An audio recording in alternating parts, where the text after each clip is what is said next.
Hello, welcome to the H&Z podcast where we talk about teenage life in the big 2025. We are talking about films, music, and basically anything that goes on in our life. I'm here with my co-host, who will be remaining anonymous for the foreseeable future, but he is here as Z. Hi everybody. I'm really excited to do this. I think it'll be a really nice experience for both of us, considering we're both idiots. Yeah, that's valid. So basically, we got very bored one night and just went, yeah, we're going to make a podcast. Because normally we end up pissing ourselves on call, so we thought, why not share that with the world? Because it would be very funny. Yeah. Sorry for the quick pause. This is our first time doing our first proper tape recording because we couldn't keep ourselves together the first 8 times we did it. You couldn't keep yourself together. Don't blame me for this. I'm not saying anything. I'm not blaming anyone. Generalizations. Anyway. So yeah, basically we just got bored and went, you know what, sod it, let's make a podcast. It'll be a bit of fun for both of us, and you never know, we might become rich and famous. I doubt it though. So, well, you will. I'm saying anonymous. You're staying anonymous, but eventually I can always just put you in the thing. Yeah, go for it. Sure. But anyway, how's your week been this week? It was fine. I wasn't in the country for the entire week, so that was pretty nice. That's very, very true. Yeah. How was Madrid? It was actually really nice. It was my brother's wedding, so we just I went to go see my brother and experience his wedding, which was absolutely beautiful. Fair enough. You went to the Bernabeu, didn't you? I did as well, yeah. That was really nice. I've got a picture somewhere that I'll need to show somewhere off screen of me lifting the 2024 Champions League trophy. We'll look at that Well, off I couldn't camera. lift it. Or off camera, what am I about? Yeah. But Rodri. Yeah. Sorry, we're currently recording this in Anonymous's bedroom Yeah. because cheap and no budget for this. Yeah. That's from when I was playing FIFA on call with one of my mates, and because I had the whiteboard, I just kind of started writing that for if I was doing a half-time team talk, because, funny, why the hell not? Fair enough. For context, I noticed the board with Man City players' names on, so I was just pointing it out. But yeah, so Bernabeu was good, Madrid was good. Yeah, it was really nice. Me and my dad also just went to a couple of museums, because I'm a little history nerd, so it was really nice to kind of just see the history. Fair And dues, also- fair dues. And also because I needed to do college work, so, Yeah. that was my excuse. Nice. My week's been full of exams as well. Fair enough. So, Yeah. lovely 6 hours and 5 hours for the foreseeable 4 weeks. I'm so joyous about that. Love that. So, yeah. Yeah. Any films, music, anything recently of I interest? I watched this week, because obviously away, so I just thought just before I went to bed I may as well watch a film. I watched American Psycho, Donnie Darko and The Butterfly Effect. All very good films. Those were actually brilliant Very, movies. very good films. Yeah. American Psycho especially. The idea of being higher class and being able to get away with it, as well as not without knowing what's real and what's not.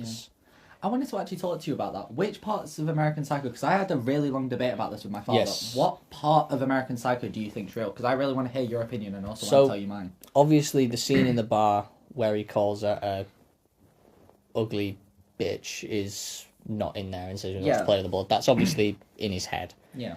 I also think when he... So do you remember in the film it's like he goes back to the apartment after calling the lawyers... Sorry, spoilers for anyone who's not watched it. After he calls his lawyer to admit he's done all these heinous crimes and the bodies aren't there.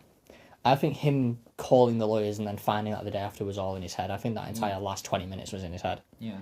Because I think to go so far as to how graphic it showed the killings, it would be wrong to just say, oh yeah, he didn't actually do that, it was all in his head. Yeah. Obviously, the whole point is he's a psychopath, so to remove the fact that he's gone around killing people is kind of defeats the purpose of the film. Yeah.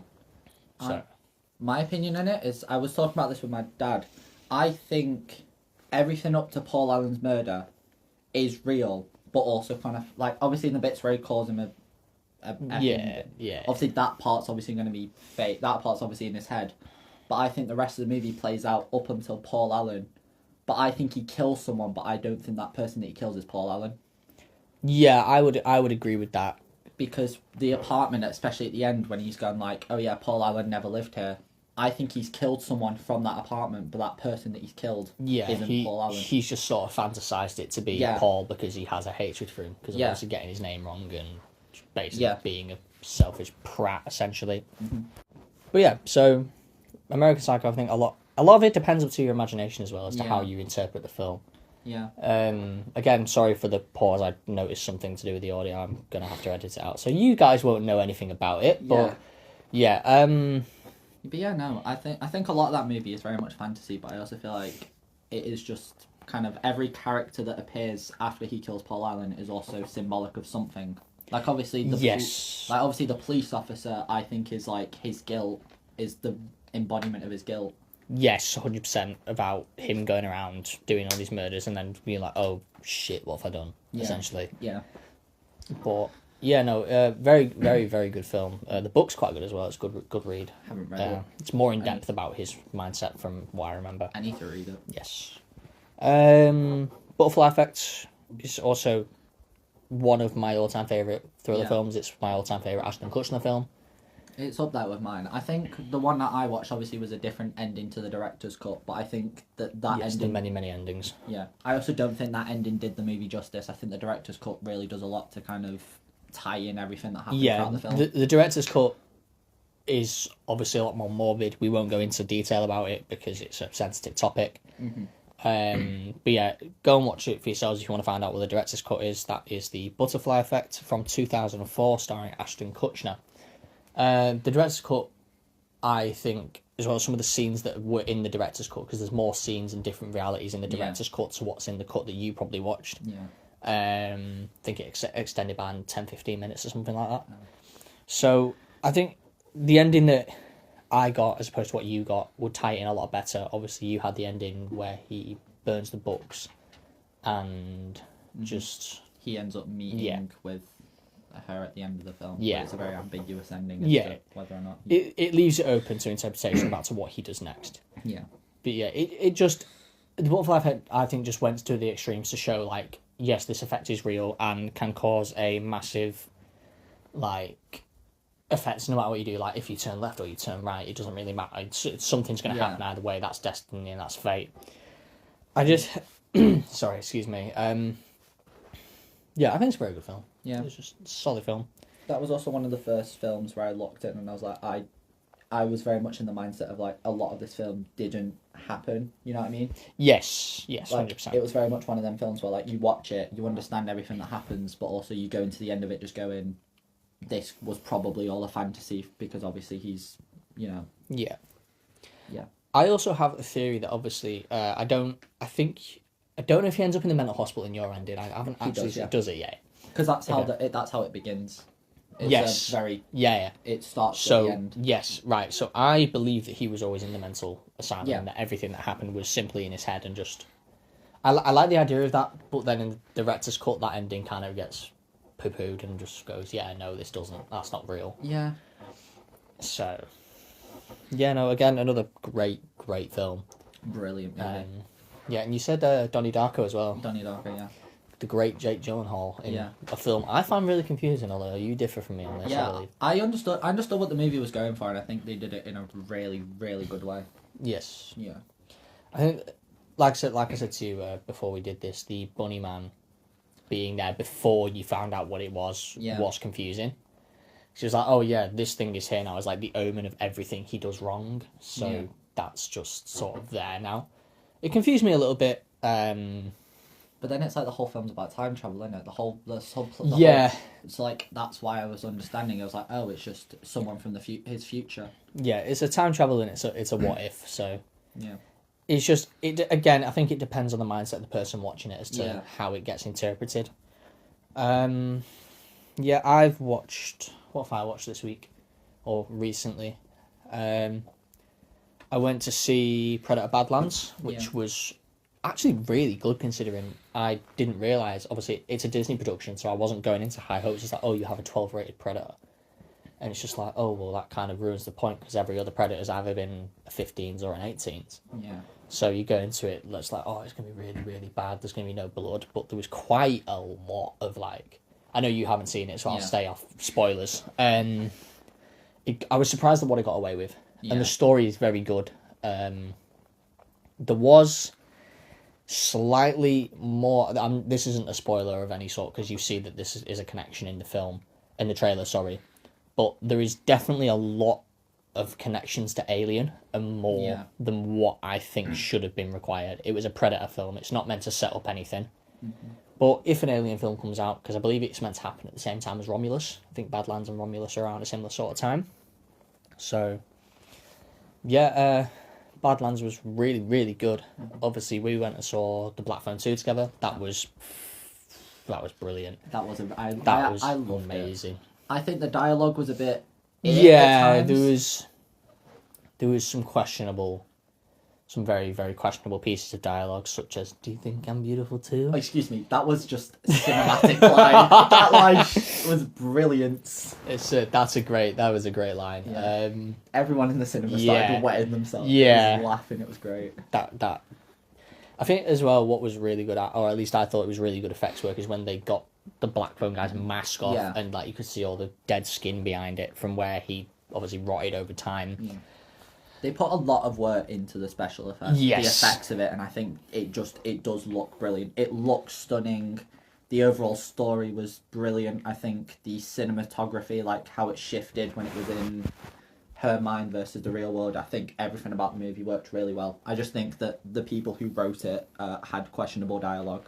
Yeah, 100%.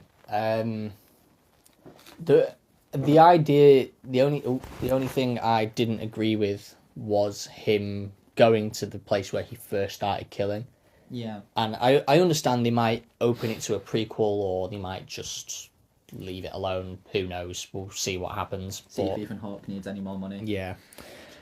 But I don't think it was necessarily a cash grab. I think they always planned to do two. I just think the second one had a longer production, so there was more time to go, oh yeah, we're actually going to change everything we wanted about it. Yeah. And plus it's a very different kind of... It's a different style. It's a different style, because especially the first one, it was predominantly in the grabber's basement, but this one's in like a whole camp thing, so it's a very different atmosphere. If you've ever watched Sinister, a lot of the scenes where, forgive me for being so like open, but when the kids get killed, it's very much like Sinister in showing the tapes of how the families died, which I cottoned onto straight away. I think I mentioned to you in the cinema, is that it looks very much like Sinister. Yeah.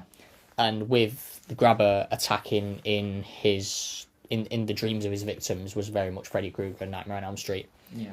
It's basically, I think, just a revamped love child of those two films, I think. Two very good films at that as well. Yeah. The only thing I wasn't a massive fan of was, like, at the very end. I'm not going to spoil it, but there was a bit at the end where I bought my friends that particular bit? Or? The bit... I don't want to say it because it's a spoiler, but there's a bit at the very end, like, just before they all leave the camp. Oh, yeah, I know the bit you're on about. Yeah, I just don't think... With the phone call? Yeah. Yes. I just don't think it should have been that way. Yeah. I'm trying to say it without, like, spoiling. Yeah, no, just, there's a phone call at the end, and that's all we'll say. It sort of wasn't needed for the plot or the themes of the movie. I get why they did it, but I just don't think... If they were going to do it, I don't think they should have done it how they did it. Yes. I think they used the wrong kind of characters and the wrong kind of elements in order to 100%. And I know this film's been out for a while now, but I think we need to talk about it anyway. The Long Walk.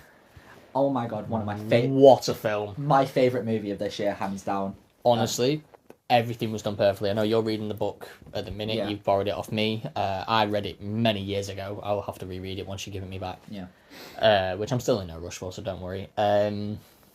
Yeah, they managed to do this very well of, like, bringing the book to life into how militant, I think is the right word, almost sort of, as a tyrannical, isn't it, with the Major? Yeah. It's almost like, I know I probably shouldn't drop this man's name on our first episode, but it's almost like a Hitler sort of character, isn't he, in the way he controls everything. Oh, 100%, yeah. Like, I'm obviously not going to talk about Hitler for half an hour, but yeah.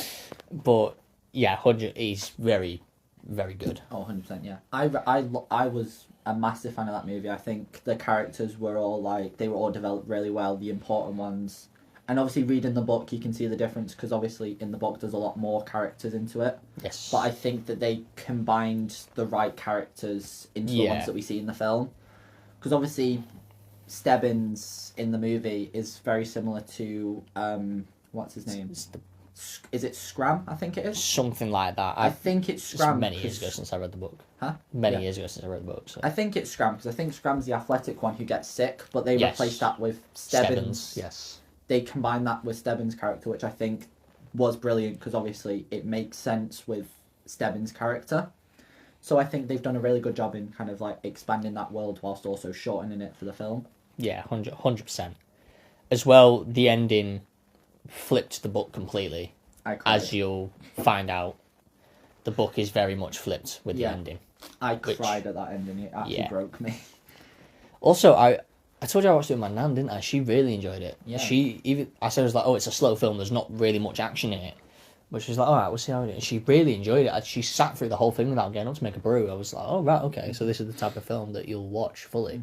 One of my friends from high school, I went to go see it with her recently because I was just like, hey, do you want to go to the cinema? Because I'm bored. And we went to go and rewatch it. I wanted to rewatch it anyway because I was such a fan of it. And she was like, she came out and she was like, that was a brilliant movie. Even she was shocked by, like, she expected all the twists, like you did with, like, the ending. Yeah. You were telling me how you knew it was going to end like that. Yeah. And I was in the same mindset. I 'Cause was just like, I knew they were gonna. I knew they removed the plot line that happens more in the book, Yeah. the assassination one. I knew they'd remove that, so I was like, I wonder if they're gonna put that at the end. And obviously, when he talks about wanting the gun, yeah, and I won't say much more for anyone who hasn't actually watched it yet, but definitely recommend. 100%. But yeah, the minute he said that, I was like, right, this is how it's gonna end. Yeah. Yeah. There's been so many mid films actually, but as well as so many really, really good films like The Long Walk. I'm not gonna say Black Phone 2 is top end of this year. I can think of other films that are top end that I've seen. What would you put in the higher tier? Thunderbolts, Good Boy, a couple of other films. If you've not seen Good Boy, it's a Shudder original from the perspective of a dog, and his owner's house is haunted. Oh. So he has to protect his human from the ghosts. Yeah. It's an hour and 10 minutes. It's a really easy watch. There's nothing too much easy to follow. It's just literally the dog experiencing the hauntings. I thought it was very good. Yeah. It's an easy watch film, but with a little bit of a twist than the normal haunting film. Thunderbolts, I would put as one of the best films this year. I wouldn't put Thunderbolts above Black Phone 2 personally. I can see why you would, but Yeah. I just think Black Phone 2 for me personally just had more to it. I just think everything with... I'm sort of having a bias to the fact that Marvel's not been very good for the past few years, apart from the Yeah. odd exception like Spider-Man No Way Home, Deadpool and Wolverine. I think Spider-Man No Way Home is worse after your second watch. I think it fully relied on fan service in the... Yes. think it was... Yeah. It was a fan service film. Yeah. I think when you rewatch it, you see the kind of, like, iffy bits about it. It's still a brilliant movie, don't get me wrong, but I think there Yeah. are iffy bits if you rewatch it. I mean, if you're talking like, especially with the scenes in it that are like, oh yeah, he's here and he's here. It's just like, well, you get to rewatch it now, and it's like, well, did you need to do that? Yeah. I understand you're trying to set up multiverses and that, Yeah. or trying to connect all the non-Marvel movies, like the non-MCU movies, like Blade and Howard the Duck and Daredevil and stuff like that. I understand that, but even so, just like maybe throw Doc Ock in there from Spider-Man 2, the Tobey Maguire one, but you don't need to throw Ock, Goblin, Electro, Sandman. Don't get me wrong, the film is still amazing even without the fan service. It's a really well done film. I really enjoy it every time I watch it. It is a good film. I think it is a really good film. I do like the film. It's not one of them films where it's like, okay, this is the sequel, now we're going to make a third one. Yeah. The second one was just kind of there. It's very much It one that led in. heavily ties into the third one. Yeah. Because you can already feel it. There's been very little promotional material about the film that's been released apart from Tom in his outfit. But you can already tell it's going to very. Oh, is this heavily- for Brand New Day? Yeah. Yes. Yeah. I think that one and I think No Way Home and Brand New Day, without anything coming out, I think you can already tell that they're very connected. Yes. 100%. It's gonna. I think Brand New Day is gonna rely a lot on Daredevil as well, because there's been a lot of talk. I don't think I've mentioned this to you, so unless you've read it, I don't think you know. No. But you will have to watch Daredevil season 2 to understand why. Sorry for spoilers, although it has been confirmed online as to why Punisher is in Brand New Day. Because there is a reason for it, and I don't know what that reason is, but I'm sure we'll find out. Yeah, I don't think there are many other movies I've seen this year. Was Fantastic Four this year? Yeah, Fantastic Four was this year, but there's really not really much to talk about in that. Yeah. How about your hatred of the Superman movie? Oh, right. It's not even a hatred at this point, because I've now watched it like 3 or 4 times. It's just, I think there was too much going on. I don't hate the plot as much as I did, because obviously Superman and Lex has been done so many times before in the original Christopher Reeve, in Superman Returns, Man of Steel. Well, it wasn't Man of Steel, it was General Zod. But, you know, like, Lex was still there, and obviously they brought him into Batman versus Superman. I just think Superman and Lex has become repetitive now. Yeah. Obviously, I understand, he was the first major villain, but Man of Steel, you had Zod. Superman 2, the original one with Christopher Reeve, you had Zod. You... Brainiac's going to be in the next one, apparently, so that'll be... Yeah, that'll be interesting. I will watch that one just for the sake of Brainiac, because he is a really cool DC character. What do you think about James Gunn being head of the DCU now? I don't agree with it. I was initially like, okay, cool, this will be nice, and then I watched Superman and I was like, this is going to be really good, because obviously because with Superman you kind of need that joyous, that kind of atmosphere he has. 100%. But then I watched something like Peacemaker. We're gonna get into this now. Yeah. Season 1 I thought was fine. It was a good season. Yeah. I enjoyed it. Got into season 2. I don't know what he's done. He's done something wrong. He's made it like everything else he does. He's put his spin on it. Because when season 1 came out, it was obviously part of the DCEU, and you could have... He had the control of making the show, but the DCEU execs still had a control over what he put in. Whereas now he owns the DCEU, the new one, with the new Superman and the Clayface film and stuff like that. It's just going to get to the point where it's like he's going to put his really stupid comedy things in. Yeah. And obviously, I've spoken to you about my bloody hatred for those things. He's also doing, like, too many shows on such niche characters. He's doing, like, too many shows where he's include like, Creature Commandos or Peacemaker. And then you've got the Clayface coming out, but then you've not even got a Batman established. They do. They've just not really. They've not released. Yeah, I know, but I feel like you need to have a Batman movie. The Batman film's going to come out before Clayface.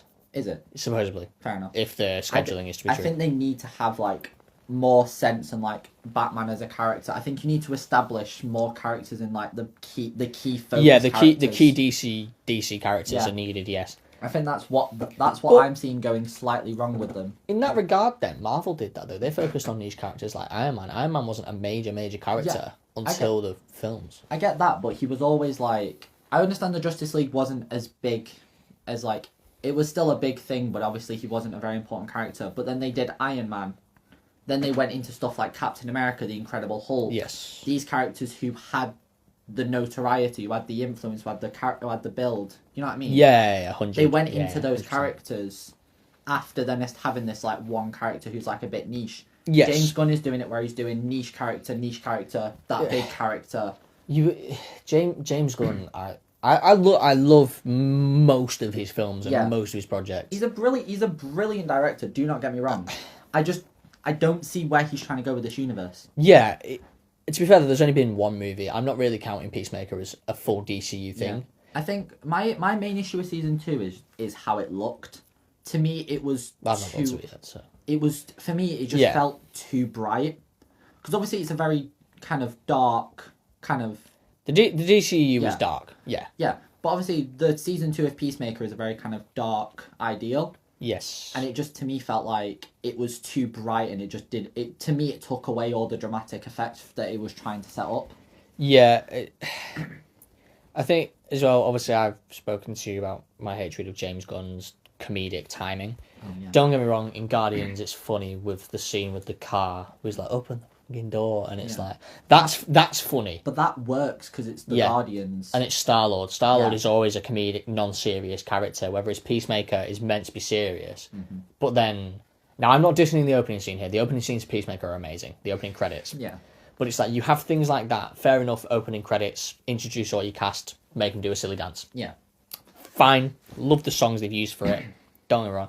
But it's when you start injecting that into the actual episodes. Yeah. Like, I think I said to you in the first episode of Peacemaker, when Peacemaker walks into the diner, cafe place, the guy runs out back and does a little dance, and it's like, come on, you've removed everything serious about the show already, and you're not even 20 minutes in. I was also telling you, like, I think you started the show slightly before me, but I was very much just pushing through it, and I basically said to you, you're not going to like the ending of it. Yeah, which is basically put me on hold to watch it, so I can be bothered now. Yeah. Because watching it and knowing you, I was just like, this isn't... Yeah. They take away a lot of, like, the sadness from the scene. Yes. So, to me, the ending just wasn't perfect. And then the ending of Peacemaker Season 2, the last episode is legitimately just a filler episode. Yeah. The last episode of Peacemaker is a 5-minute end to like a movie. I feel like with a lot of TV shows that especially come out this year, that happens a lot. It's annoying me. Like, it genuinely annoys me so much. I quite particularly like the Walking Dead's format of things. Mm-hmm. Like, you'd have 16 episodes. For the first half of the season, you'd finish up what was established in the previous season, and then you'd slowly introduce the new villain, and then it'd be the final episode is like, oh shit, this bitch is here now. Yeah. And it's like, then you deal with him, and it just follows that format until the Disney seasons, which it got longer, which season 10, yeah, fair, the Whisperers were cool. I will happily take anything longer with the Whisperers, they're amazing. I need to start watching Walking Dead. I haven't actually started it yet. I do need to start. It's long, man. Like, it's long. Yeah. I feel like I need to do it once I've like gotten out of college and I've like got free time. It's very long. But I also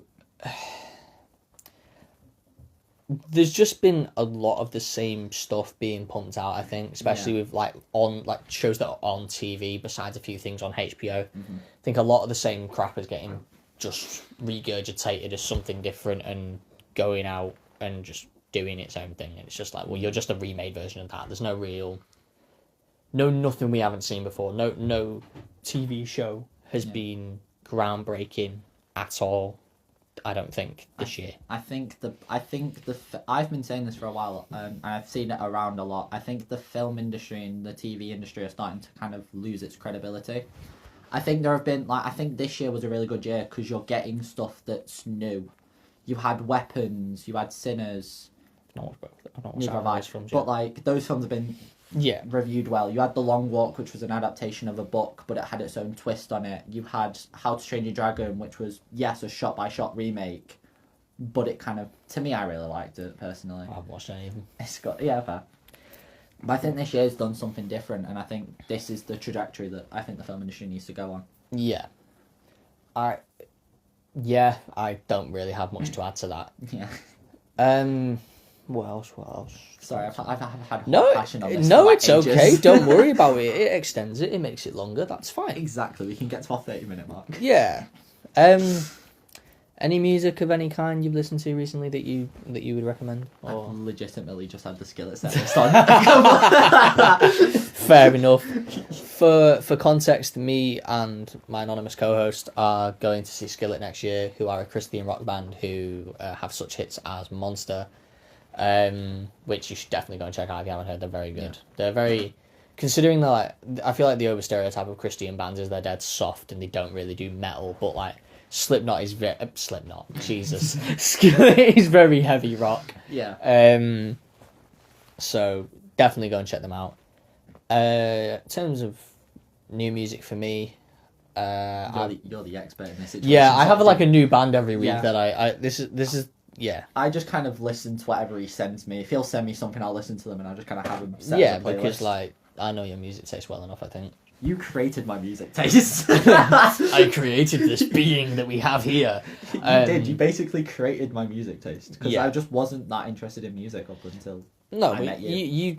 You said you had a slight interest in rock music, so I've just sort of expanded on that and put you more on the metal scene, because I think rock and metal often get very simplified as the same thing, and they're really not. Yeah. Metal's obviously a lot louder and a lot screamier, depending on who you listen to. Yeah. But no, for me, new music, this isn't anything new, but there was a remaster of a Green Day album that's come out, the album Warning, which originally came out in 2000, so celebrating 25 years this year, which is mental to think about. Neither of us were born then. Yeah, we weren't even a glimmer in anybody's eyes. We weren't even alive. But no, it was really, really nice because some of my favourite songs. You're right there. Sorry. Sorry, I don't know why that got me. You can laugh. It's fine. I just didn't want to no, because you were mid conversation. I didn't want to take anything away. No, it's fine. It's fine. Yeah, so a lot of my favourite Green Day songs are off Warning. Like, Macy's Day Parade is an amazing song. Castaway is an amazing song. Obviously, Warning itself is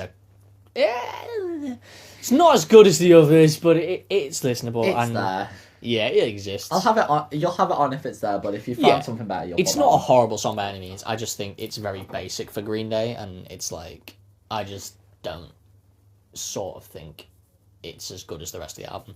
Minority, as well, as a standpoint, that song is very good. Minority is a very, very, very good song. It's like the massive, like, everyone is equal anthem of the album, which Green Day do a lot, because obviously, as I'm sure you know, Green Day can be very political. Yeah. And very, very well at getting their opinion across of how America is going. But we said we wouldn't let this podcast get political, so we won't go into that.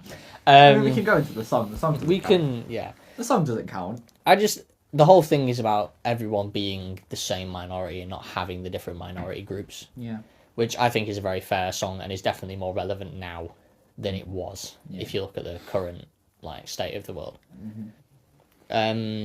Yeah, also, shout out for, like, Album of the Year, and this isn't even biased because I love this band. Alienation, man. Oh, yeah, 100%. There's something about it. Yeah, it is brilliant. I think Kill Me Fast and stuff like that have been brilliant on the album. Yes, Kill Me Fast is up there. It's brilliant. I really like it. For context, we are talking about Alienation by 3 Days Grace, who, as I'm sure the more episodes we put out, the more of this I'll get across, is my absolute favourite band. I've loved them for like 10 years. There's going to be a segment in every bro, part of the just podcast. a 3 Days Grace segment. Honestly, it's needed. We should have that, honestly. Honestly, yeah. We can create it We now. can do that as like a bit part at some point. That's our job. This is our job to do now. We'll do it. But yeah, no, Alienation, without my biases of them being my favourite band, is just an absolute solid album. There's been some absolutely amazing albums this year. Violent Nature by Hyper Viola is up there as well, Yeah. but I think 3 Days Grace just encapsulated everything that it needed. Yeah. Because I don't know if you know, but the other singer, Matt, he gets a lot of hate for not leaving when Adam came back. And I think he basically just gave a massive, well, screw you, I'm here now, let's just get it done. Good on him. As he should have. Also as well, if you hear them live together, the lyrics bounce off each other very well and they sound very good together. Yeah. It's very unique in a way for a band to keep going despite having obviously Adam left in 2013 and Matt came in 2 years later and went, yeah, this is now my type of being vulnerable, because that's what a lot of the band's themes are, is being vulnerable, and there's albums about drug abuse and other crap. I'm saying this like I'm like going yeah. Yeah, as if I yeah, actually yeah. know any of these Yeah, names. I'm gonna send you all these albums later. I've listened to the songs, but I just don't connect like the music to the person. I'll see them, but I won't know you're an intermediate rocker, I think. You know songs, but you can't put songs to bands or singers. I just listen to the music. Yeah. What else listen? Whether it's me who like goes deep dive into the band's history because I like them. I enjoyed the Discord group. Yeah. Which has one of the members in, as we found out the other day. Yeah, no, Alienation was definitely different. There was a massive increase in like the sound and the rock and everything about it as well. So if this gets uploaded to the Discord group, we know why. It won't be, don't worry. The Discord group know nothing about this. I'm trying to keep it that way. Fair enough. Because I don't want Americans on our podcast. That sounds really racist. That sounds really racist. That sounds really racist, and we have everyone else but them. That's not what I said. I know it sounds really racist, but a lot of the people in the Discord group, like, specifically, will take the piss out of this because it's like, oh, they're talking about their feelings, and it's like, no, it's not that at all. Yeah, no. But that's what they'll assume it is. We talk about our interests. I mentioned it to them about having promotion done for it, and I have to ask one of the admins, and like barely online. So it's just not worth it. They're online like once a month. Yeah. It's really not worth trying to put the effort in. Yeah, Alienation's a top-end album. And an album from last year that actually surprised me was From Zero, Linkin Park. The return of Linkin Park. With the new female lead singer, Emily Armstrong, who I have no hate for. She's doing a great job. Yeah. Chester would be so proud. I think she's been doing a really good job. There's so many, like... Her album on her own is obviously her best work because that's what she can sound like and that's what she would naturally sound like compared to her singing Chester's songs. Mm-hmm. But I think as well, she embodies everything that is needed about Linkin Park. She's still... Linkin Park is still Linkin Park, even though some people may disagree and go, oh, it's not Linkin Park, it's this rip-off version. But like at that point, it's got most of the same members. Exactly. But one person. I think it's two because I think the drummer is different. Okay. No, sorry, it's the same drummer in recording, but the drummer who is live is different because the Well, other like- drummer didn't want to do it. Like, yeah, but it's still like the same band. It's just different people. Yeah, because of 100%. Unforeseen circumstances, which are incredibly unfortunate. Yeah. Obviously, everything to do with Chester was really, really unfortunate, and And the fact is like she's not trying to be a replacement. She's trying to Yeah. be someone that like because obviously this band means a lot to a lot of people. She's just trying to make Yeah. sure that those people don't miss out. Also, anyone who calls her a replacement is really stupid and clearly don't know enough about the Yeah. band, because Chester was a replacement. He was a replacement from a lead singer, Oh. which I'm assuming you didn't know by I that didn't look know. on my face. No, I didn't know. I'm not calling you stupid, by the way. You didn't know. It's fine. I don't research. into, Yeah, like- no, I know, but yeah, Chester was a replacement for the original singer because the band was originally called Zero, hence the name of the new album, From Zero. Oh, fair enough. It's also like a double entendre for that, and from the beginning, Mike Nice. Yeah, talked yeah. about it on an interview. But yeah, no, From Zero was, I think, one of the best albums of last year. Fair. So was Saviours by Green Day. That was a great album, which I highly recommend you listen to. If you haven't, I recommend the deluxe version. There's a lot of good songs on there. Yeah. Smash It Like Belushi is a really, really good song to sing in the morning when you really can't be bothered with anyone. Um, I'm gonna have to like be taking notes of these. Like, yeah. Get the whiteboard pen. Yeah. Whiteboard pen. My man's like, so for obviously you won't be able to see this because it's audio only, but he's just like got up and he's now writing these down. Alright, give me the names again. Saviours, Saviors. That is a That's terrible. That is such a I bad- can't even see that. I will message them you later. That was awful. That is Um, actually abysmal. Just drier than a nun's crack. I can make jokes like that. It's my podcast.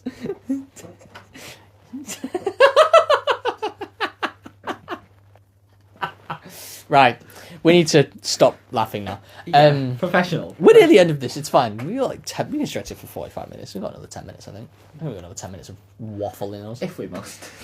We're already 6 minutes over. I'm joking. Yeah, at the time of recording, because this is going to be uploaded later on in the week, at the time of recording, I am about to sit a lot of exams. I've got one tomorrow, and then I've Same. got one next week. I've got 3 hours tomorrow, 2 hours Thursday. Also doing a pitch tomorrow. That'll be fun. Yeah, that'd be nice. That'd be nice for you. I've got to sit on my backside for 3 hours and not move, which is going to be annoying because I'm very fidgety. I've noticed. Which is partially the reason this is audio only, because I wouldn't be able to. I can't sit still. Also, I'm also genuinely, I'd be in the stupidest costumes possible. you see that mask there? I'd have that on, I'd have that hat on. You'd look like a mix between Squid Game and Sonic. Yeah, I'd have a cloak on, I'd look like Jesus. Anakin Squidwalker. Brilliant. But yeah, I will send you these albums later Thank you. for you to listen to. Yeah, That's it's not fine. working. It's fine. Yeah. So the time of recording, loads of exams due. So next week I might be a bit tired. Yay. I'm fresh off a weekend though, so it's fine. Because it depends when we record next week as to whether I'm tired or not. If we do it same time, It'll probably have to be because Yeah. I don't finish till 4, which means I'm not getting home till about 6. yeah, that's fine. We're recording this on a Monday, by the way, people. Like this is like Monday evening for us now, I think. Yeah. For when we want to upload. Yeah.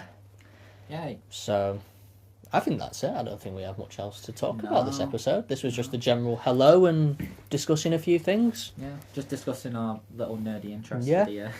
Our little nerd lives. Anyway, yeah, I don't have much more to add. No, neither. Sweet. Right, well, I hope anyone who does listen enjoyed listening, and we will hopefully see you next week with another episode if we can come up with something. Well, next week the episode be uploaded. Isn't this episode being uploaded next week? This episode's been uploaded on Sunday. Yeah, next week. This Sunday coming. Yeah, but that's done, like, technically next week. We're on Monday. We're on Monday. Same already. thing. Right, anyway. It's being uploaded by the end of this week, early It'll- next week. It'll be uploaded at some point. But yeah. Anyways, hope you enjoyed listening, and please leave comments and whatever. We need to know what we need to do better because this is our first time doing it. Yep. Anyway, it's goodbye from Hayden, and it is goodbye from my anonymous co-host. Thank you so much. Have a lovely rest of your day.